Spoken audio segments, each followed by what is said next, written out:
El Señor nos bendiga ricamente. Estamos en el libro de Daniel y estamos viendo las circunstancias que se dieron con Daniel y que es narrada en el capítulo 6. El capítulo 6 del libro de Daniel es la última parte de la primera mitad del libro, que comprende y tiene como contenido narrativa histórica. Desde el capítulo 1 hasta el capítulo 6 es historia de distintas circunstancias en las que Daniel y sus amigos se encontraron bajo dos imperios, el imperio babilónico y el imperio medo-persa. Aquí estuvimos viendo la semana pasada de lo que es capaz de hacer el ser humano cuando se deja controlar por sus ambiciones, cuando aquellas ambiciones se destapan y toman posesión de la persona que le da total apertura a las apetencias de su corazón. Nosotros vimos cómo Daniel cae en la redada de una conspiración de todo el gabinete imperial. Y vimos también cómo estas personas tenían las motivaciones más oscuras y grises para acabar con la vida de Daniel. También estuvimos viendo cómo el rey Darío está atrapado en la madeja del poder. Vemos que él tenía una obsesión sobre el control que debía de tener como jefe de Estado sobre el imperio. Y vimos cómo por estar tan aferrado al poder fue susceptible y fácil de caer en esta intriga, aun cuando él tenía preferencias y simpatías con Daniel. Nosotros vemos que todos estos elementos se conjugan para traernos una historia de fe, de valor, de intrigas y una historia donde el poder de Dios prevalece por encima de las circunstancias más adversas. Daniel sabe que hay un plan macabro en contra de él. Sabe que hay un plan para poner final a su vida. Sabe que humanamente hablando no hay ningún tipo de escapatoria. ¿A quién podía apelar si la máxima instancia era el rey y el rey no podía revocar aquel decreto? Daniel sabe que todo el gabinete imperial está en su contra. Daniel viene a ser como una especie de estorbo para lo que era el statu quo de corrupción que había en aquel aparato imperial. Daniel sabe que hay un edicto que no puede ser derogado.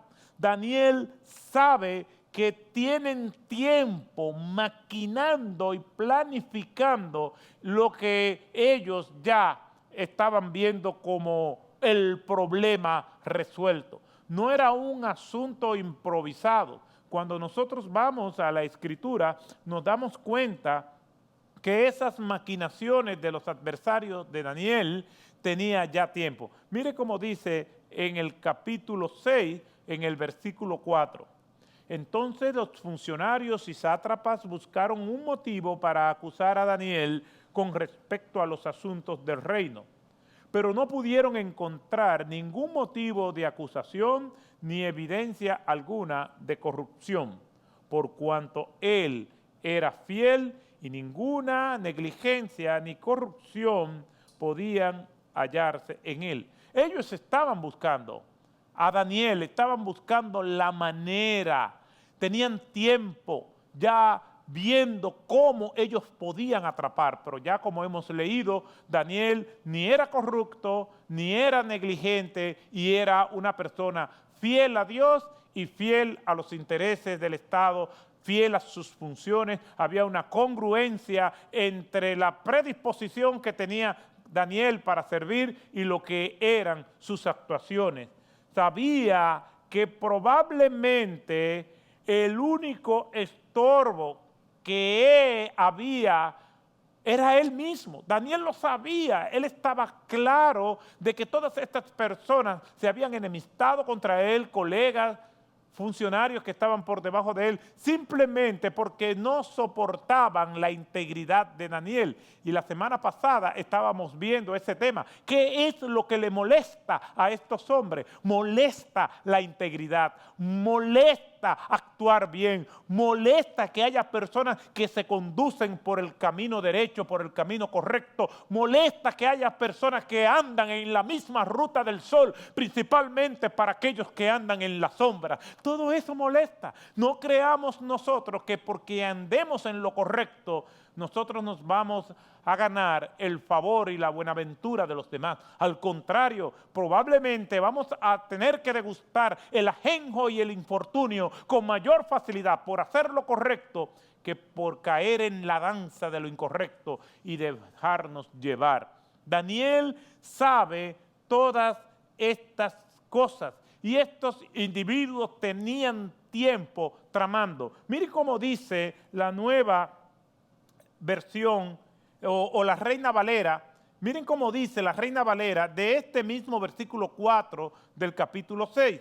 Entonces los gobernadores y sátrapas buscaban ocasión para acusar a Daniel. Buscaban, estaban viendo de qué manera podían atrapar a Daniel. Estaban viendo, maquinando 120 hombres, 120 buscando y buscando por aquí y por allá a ver cómo Daniel podía ser atrapado, pero sus esfuerzos fueron infructuosos. Los enemigos de Daniel no encontraron nada.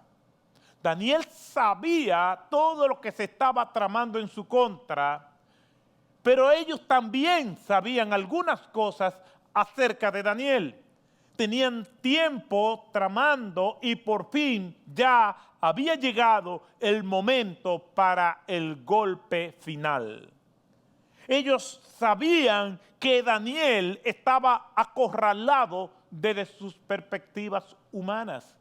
Ellos sabían que Daniel no iba a renunciar a Dios, por eso su plan desde el punto de vista de ellos era perfecto. Porque simplemente colocaron a Daniel entre la devoción y la adoración al rey o la devoción y adoración al Rey de Reyes y Señor de Señores, entre el rey humano y el rey del universo. Ellos sabían que aquel dilema para Daniel en realidad no era ningún dilema. No lo pudieron encontrar robando, timando, asesinando, mintiendo, pero sabían que Daniel era fiel a Dios y que con ese argumento y con aquella trampa no había forma de que Daniel tan siquiera pensara que él iba a cambiar o que lo iba a pensar.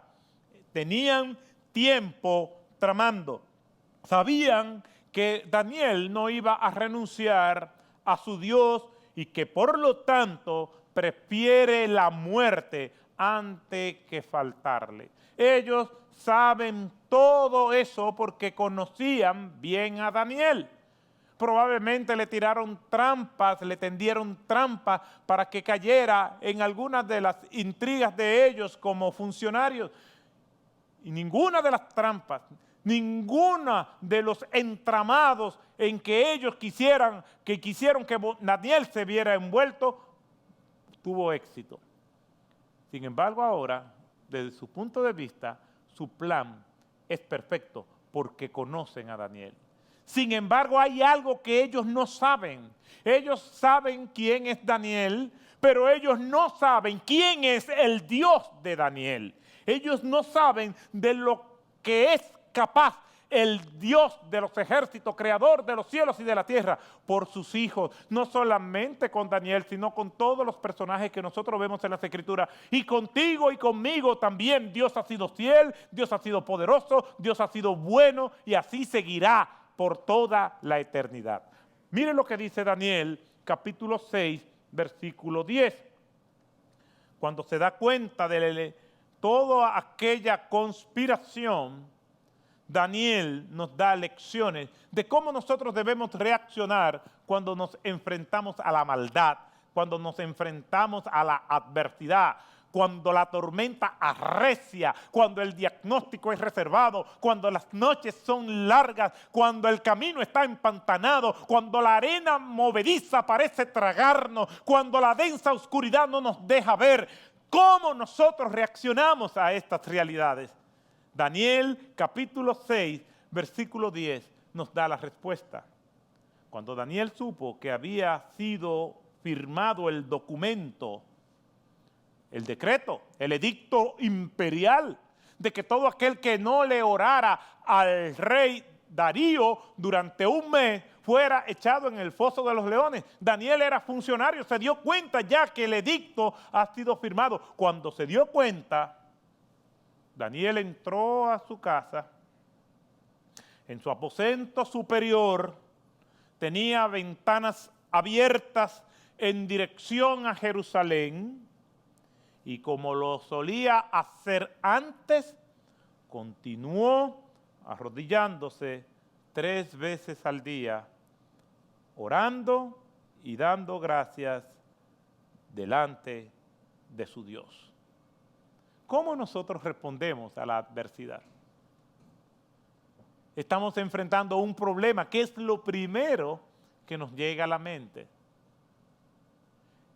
Tenemos una situación difícil, laboral, familiar. ¿Qué es lo primero que nosotros se nos ocurre hacer? ¿Qué es lo primero que se asoma a nuestros pensamientos? De la abundancia del corazón habla la boca.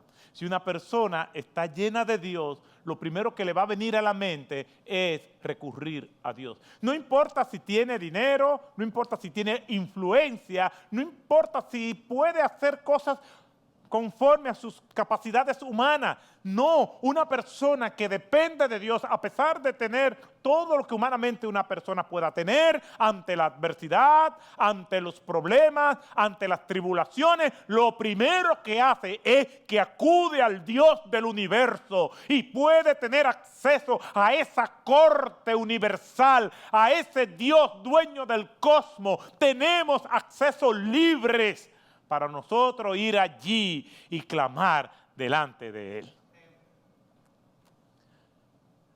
Para ver un presidente, eso es un protocolo muy fuerte.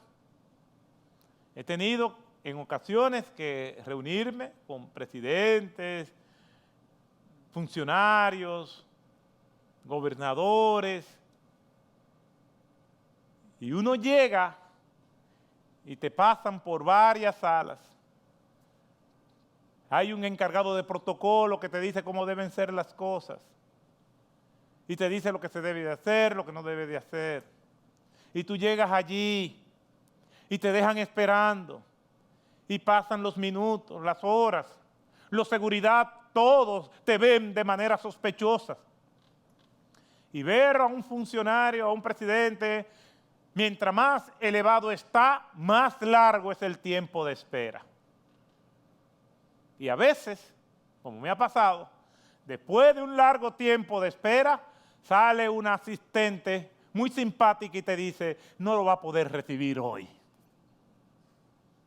Y después de muchas insistencias, por fin podemos vernos para una audiencia de 3 minutos, incluyendo las fotografías.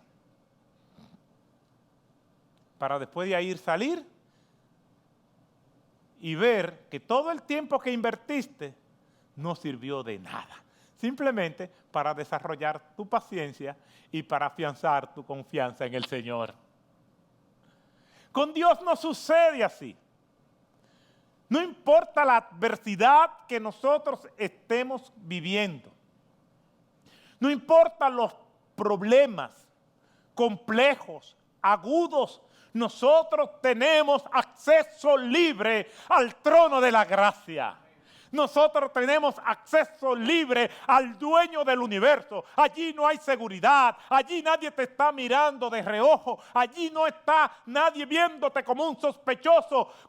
Venid confiadamente al trono de la gracia, donde el Señor Dios, con su corte irreal, donde hay querubines y ángeles adorándole por la eternidad, te recibe y te dedica el tiempo que sea necesario. ¿Sabe quién pone el tiempo? Somos nosotros los que ponemos el tiempo. porque mientras estemos allí de rodillas, clamando en oración, allá estará el Señor para nosotros.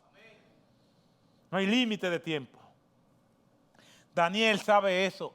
Él sabe cómo se manejan las cosas en la corte imperial. Lo aprendió muy bien en los días de Nabucodonosor, en los días de Belsasar. Ahora sabe en la corte del imperio medo-persa que también es igual. Por eso, él no pierde tiempo yendo donde Darío.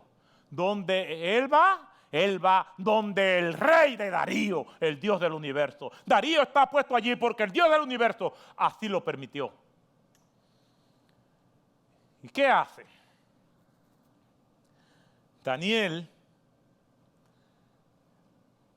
se acerca a Dios, dice la Escritura, en ese versículo 10, que entró en su casa, entró a su aposento. Momentos difíciles, los conspiradores se frotan las manos, tiene vigilancia detrás de él. Y él lo sabe. Es un hombre de Estado, es un funcionario, él sabe cómo se maneja la alta política. Él sabe que está rodeado de enemigos. Por eso entra a su casa con las ventanas abiertas, rumbo o en dirección a Jerusalén. Cuando nosotros vemos estos textos, debemos ver el trasfondo del suceso. En la superficie se ve la narrativa bíblica, pero no es simplemente la narrativa bíblica para ver las aventuras de Daniel y su fe en el Señor. No, la narrativa bíblica tiene una enseñanza aplicativa y pertinente. La enseñanza aplicativa y pertinente es la fidelidad de Dios, que es el gran actor de su propia historia. La narrativa lo que quiere enseñarnos es la lucha antagónica, cósmica, las hostilidades que hay entre el bien y el mal, entre un Dios bueno que quiere lo mejor para sus hijos y un perverso enemigo que nos asedia constantemente y que usa personas, parece a veces sin límite, para arruinarnos la vida. Y eso es lo que hay ahí. Es una representación de lo que tú y yo tenemos que lidiar a diario.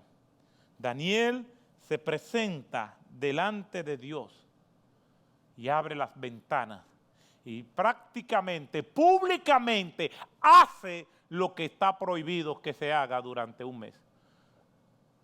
Y Daniel no podía ser más discreto, porque también no se puede ser muy fanático, alguien diría. Él tenía que pensar en su futuro. Pero Daniel también estaba exagerando un poco. Él debió tener como un poco de inteligencia emocional, inteligencia táctica. Él podía seguir manteniéndose fiel a Dios y políticamente correcto, fiel a Darío. Y eso no es lo que se enseña en la política. Cuando hay que decidir entre lo que es lo correcto y lo que es políticamente correcto, a veces estas dos cosas no concuerdan. Pero Daniel no es políticamente correcto. Daniel es perfectamente fiel. No que no tenía defectos como hombre, tenía defectos como hombre, pero su fidelidad a Dios no estaba en juego.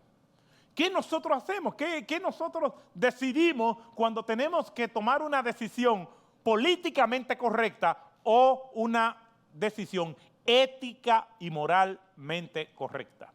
Eso lo he visto tantas veces. Sí, yo sé que lo correcto es eso, pero no me conviene ahora. Yo sé que lo correcto es aquello, pero no lo voy a hacer. ¿Por qué? Porque entonces me afecta en mi trabajo. Y por eso se miente, por eso se es hipócrita, por eso se pierden los valores, por eso se es capaz hasta de renunciar a la propia familia. ¿Por qué?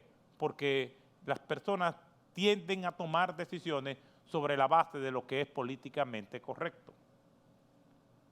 Lo veo a diario. Lo veo con las falsas noticias, lo veo con las calumnias, lo veo cuando se prometen cosas que no se van a cumplir. Lo veo tantas veces y mientras más conozco toda esa dinámica, más mi dependencia en el Señor se afianza. Daniel, pero tú no estás exagerando. ¿Por qué tienes un bajo perfil? Estos 30 días pasan rápidos. Es más, Daniel, tú puedes venir delante del rey Atarjerjes, delante del rey Darío. Tú puedes venir delante del rey Darío. Daniel, oye lo que te estoy diciendo. Diciéndole a los consejeros, tú puedes venir delante del rey Darío. Incluso te puedes inclinar delante de él. Pero por dentro estás diciendo, Señor, tú sabes que esto es circunstancial, pero al que yo adoro es a ti. Hay muchas personas que piensan así, pero Daniel no. ¿Pero y por qué Daniel ora con las ventanas abiertas? Si después, más adelante, en el Nuevo Testamento, nuestro Señor Jesucristo dice que debemos ser discretos en la oración. Mire lo que dice la Escritura en Mateo, capítulo 6, versículos 5 al 8. Y cuando oréis, no seáis como los hipócritas, porque a ellos les gusta ponerse en pie y orar en las sinagogas y en las esquinas de las calles para ser vistos por los hombres. En verdad os digo que ya han recibido su recompensa. Entonces, Daniel es un hipócrita porque está orando con las ventanas abiertas. Se está refiriendo Jesús a Daniel, versículo 6.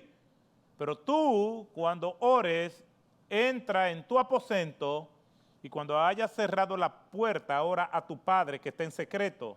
Y tu Padre que ve en lo secreto te recompensará en público. O te recompensará.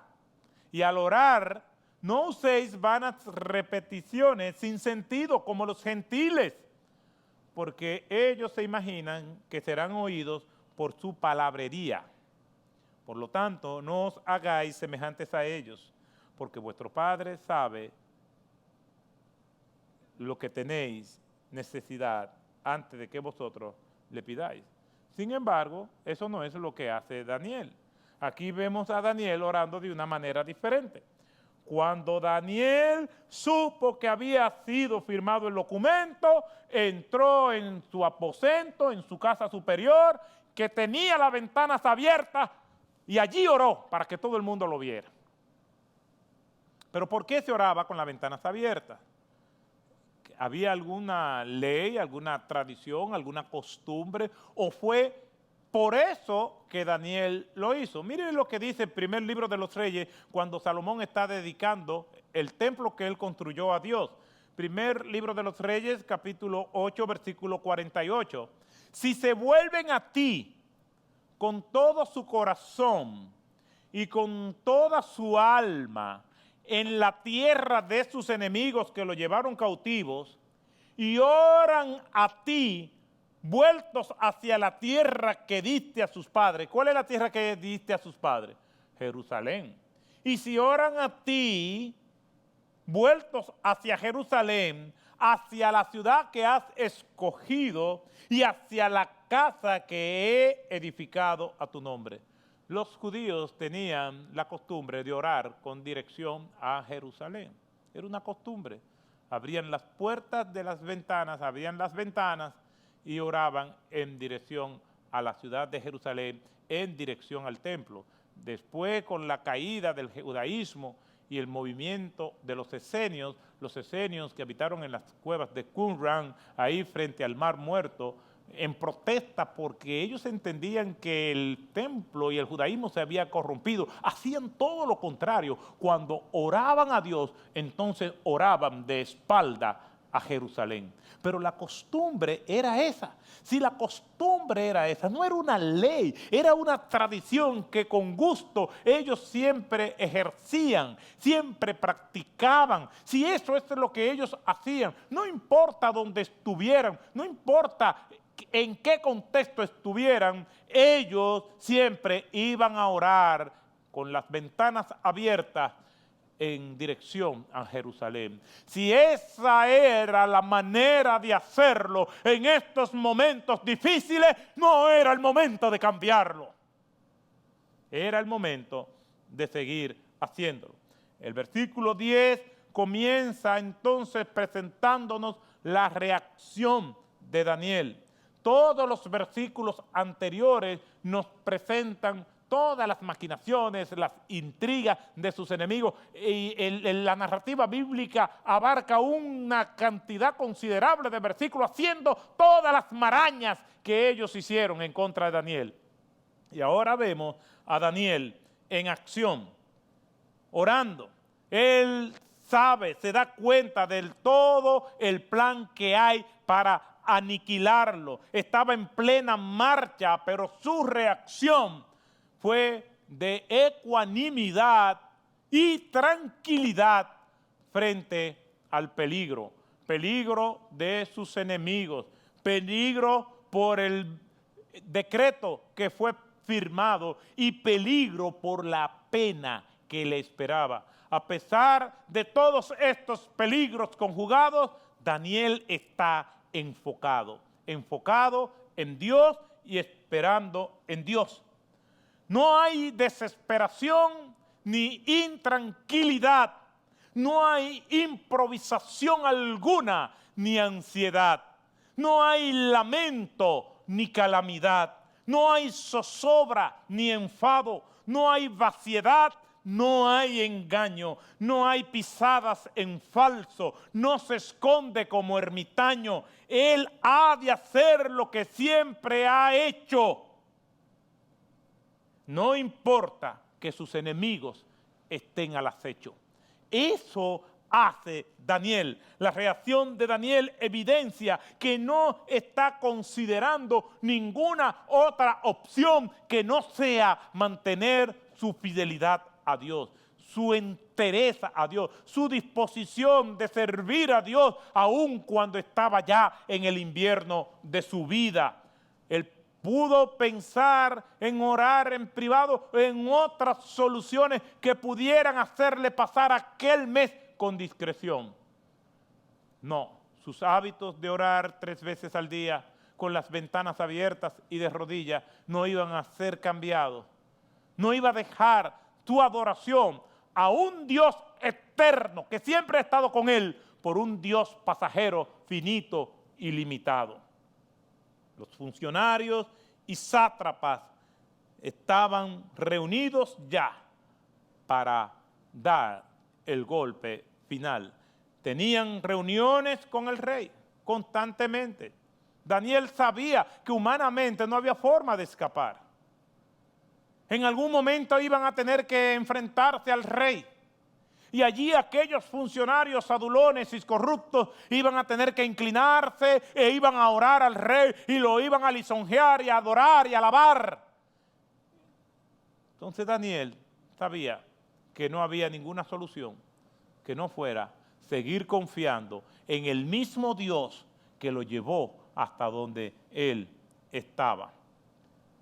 La palabra de Dios nos exhorta que nosotros debemos reaccionar con tranquilidad, con diligencia, pero con tranquilidad, sin desesperación, con ecuanimidad.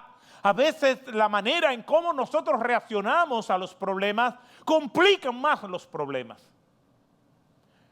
La falta de fe de muchos creyentes los llevan a reaccionar de una manera inadecuada, complicando más las circunstancias y hundiéndose más en la ansiedad y en la desesperación.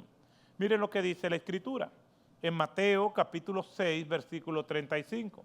Por eso os digo, no os preocupéis por vuestra vida. Si nuestra vida está escondida en Cristo, en Dios, a nosotros no nos va a pasar nada a menos que Dios quiera que nos pase. Y eso es una gran seguridad y una gran intranquilidad y una gran tranquilidad.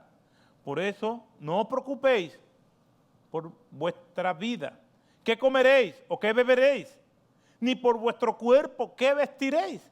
¿No es la vida más que el alimento y el cuerpo más que la ropa? ¿para qué afanarnos? Filipenses capítulo 4, versículos 6 y 7.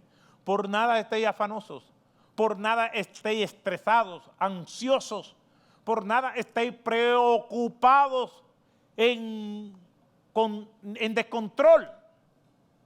Antes bien, en todo, mediante oración y súplica con acción de gracias, sean dadas a conocer vuestras peticiones delante de Dios. Y la paz de Dios, que sobrepasa todo entendimiento, guardará vuestros corazones y vuestras mentes en Cristo Jesús. Un teólogo y politólogo de mucha influencia en el mundo de la teología y de la política, liberal, por cierto, pero dijo una frase que yo pienso que tiene un gran valor. Reinhold Niebuhr dijo: Señor, dame la serenidad para aceptar las cosas que no puedo cambiar, valor para cambiar las que sí puedo y sabiduría para poder diferenciar una de otra. Realmente, ante el peligro inminente, nosotros tenemos que actuar con mesura, sin desesperación, porque el que conoce a Dios sabe que Dios tiene control de todo. Si Dios tiene el control, entonces ¿para qué desesperarnos? Si Dios nos ama, ¿para qué angustiarnos? El apóstol Pablo lo dice muy claramente en la segunda epístola a los Corintios, un pasaje que debe llenarnos a nosotros de gozo, de esperanza. Miren lo que dice el apóstol Pablo: pero tenemos este tesoro en vasos de barro, para que la extraordinaria grandeza del poder sea de Dios y no de nosotros. Afligidos en todo, pero no agobiados, perplejos, pero no desesperados, perseguidos, pero no abandonados, derribados, pero no destruidos.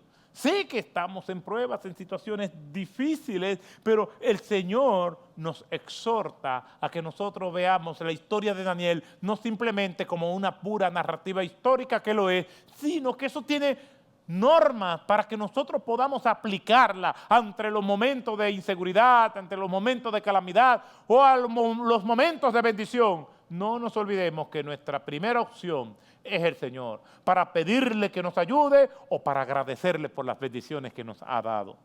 ¿Qué haces cuando estás en momentos difíciles? ¿Cuál es tu reacción? ¿Cuál es mi reacción? Y tengo algunas preguntas aquí. ¿Qué haces cuando estás en situaciones difíciles? ¿A quién o a qué recurre cuando estás en problemas? ¿De qué te vales? ¿De tu poder? ¿De tus influencias? ¿De tus relaciones? Daniel tenía todas estas alternativas y nos modela que en momentos de prueba lo único seguro es la fe y la oración a nuestro Señor. En los momentos de dificultad, lo único seguro es que el Señor camina a nuestro lado como poderoso gigante, pero en nuestra falta de fe no lo vemos. Por eso dice la Biblia que tenemos que andar por fe y no por vista. Porque cuando caminamos por fe, sabemos que el Señor está ahí. Él lo ha prometido, yo estoy con ustedes todos los días hasta el fin del mundo. Daniel tenía todas estas alternativas, sin embargo, nos modela la oración. Normalmente, el ser humano se apoya en sus capacidades, en sus recursos económicos. He conversado con tantas personas y me han dicho de sus planes. Y yo voy a hacer esto, y yo voy a hacer aquello, y yo conozco a alguien que me va a ayudar en esto, y esto, y esto. Y es evidente que su fe su esperanza está en todo lo que existe debajo del sol.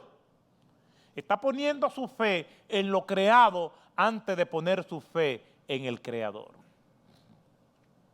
De igual manera, he visto muchas personas que Dios ha usado sus fracasos, los engaños, la trampa, la traición, la infidelidad, para mostrarle que Él es el único que no hace trampa, que no engaña, que no miente, que no es infiel.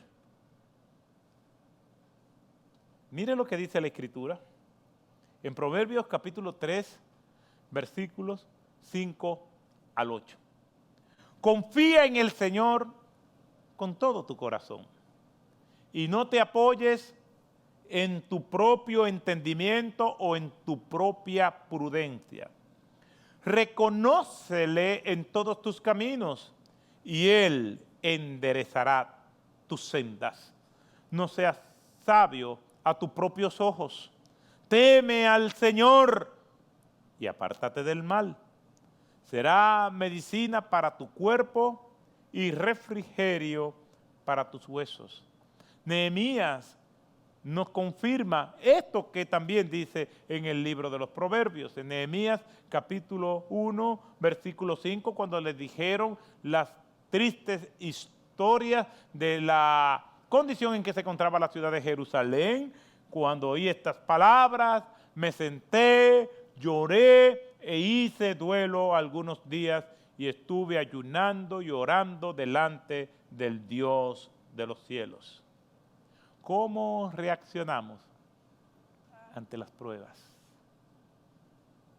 Había un decreto que había sido firmado. El que no adore al rey Darío será echado al foso de los leones para que las fieras hambrientas le destrocen el corazón, la piel, el cerebro, y allí sea su alimento para esa ocasión. Daniel no era un provocador. No es que en ese momento tenía que ser prudente y está siendo imprudente. No, siempre oraba con las ventanas abiertas y en dirección a Jerusalén. Siempre lo hizo. El templo de Jerusalén era lo que simbolizaba la presencia de Dios en aquellos tiempos. Estaba destruido, desvencijado, pero allí estaba lo que en algún momento fue el eje, el epicentro de la fe de ellos, y Daniel así lo está haciendo. Sabe que hay fieras hambrientas rondando, que están esperando por él para destrozarlo. Tiene que decidir: o me destrozan las fieras feroces, o le soy fiel a Dios. Esa decisión tenemos que tomarla a diario, todos nosotros. Como he dicho en ocasiones anteriores, diariamente tenemos que decidir entre dos reyes.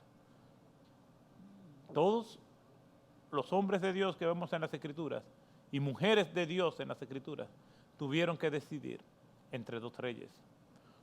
Moisés tuvo que decidir entre Faraón y Dios. ¿A quién iba a servir? Aquí vemos a Daniel que tiene que decidir entre Nabucodonosor y Dios. Después tiene que decidir entre Belsasar y Dios. Ahora tiene que decidir entre Darío y Dios. Luego tendría que decidir entre Ciro y Dios. La reina Esther tuvo que decidir entre el rey Asuero y Dios. Satanás se acerca a Cristo y le dice: todo esto te daré si postrado me adorares. De los personajes bíblicos, algunos se decidieron por los reyes terrenales. Pilato tuvo que decidir entre dos reyes, entre Cristo y el César. Tristemente, decidió mal. A diario tenemos que decidir a quiénes nosotros vamos a adorar. ¿Dónde está nuestra fe? ¿Dónde está nuestra confianza? ¿Dónde está nuestra esperanza? Estamos ahora en tiempo donde los vientos políticos de la campaña política están soplando con fuerza. Y es posible que todos tengamos simpatías. Simpatía es una cosa y fe es otra. Pero que tu simpatía no sea por coyunturas, por circunstancias. No votes por sentimientos, vota por lo que es correcto. Vota, pero ten tu fe y tu esperanza puesta en el que no miente, en el que no falla, en el que no traiciona, que es nuestro Señor. Daniel tenía que decidir entre Darío o los leones. ¿Qué hubiera pasado si Daniel se hubiera decidido por Darío? Si Daniel hubiese dicho, yo tengo que ser táctico, yo necesito este cargo. De hecho, yo manteniéndome en el cargo, puedo hacer mejores cosas. Yo puedo simular que soy de Darío, pero mi fe sigue siendo fuerte y puesta en el Señor. ¿Qué hubiera pasado? Si Daniel hubiera hecho eso, se hubiera librado del foso de los leones, pero no se hubiera librado del león que vino a devorar su alma. De ese no pudo haberse, no iba a haberse librado. En otras palabras, tenía que decidir entre un rey y otro, entre Dios y Darío. Pero si se decidía por Dios, entonces se iba a librar de las fieras que lo estaban esperando para destrozar su cuerpo, pero no iba a esperar de la fiera que estaba esperando para destrozar su alma. Esa es la realidad. La semana que viene estaremos viendo a Daniel ya en el foso de los leones, pero no fueron los únicos leones que Daniel tuvo que enfrentar. Todo el capítulo 6 está lleno de fieras. Los sátrapas, los funcionarios, todos ellos eran fieras, eran leones. Pero también durante toda su vida estuvo asediado por el león rugiente que anda buscando a quien devorar. Hablando con un gran amigo, persona que estimo mucho y admiro, y él me escribió lo siguiente: en el púlpito, me dice, usted es un gladiador que defiende sus convicciones con fiereza. Y debajo del púlpito, usted es un ser humano. Y lo deja en puntos suspensivos. Lo que quiere decir que hay un arrojo y una gallardía y una valentía para defender lo que uno cree. Mi respuesta fue la siguiente: soy las dos cosas. En el púlpito y debajo del púlpito. Pero en honor a la verdad, sigue mi respuesta, soy más gladiador fuera del púlpito, porque las fieras dentro de mí y las que me rodean, tengo que enfrentarlas todos los días.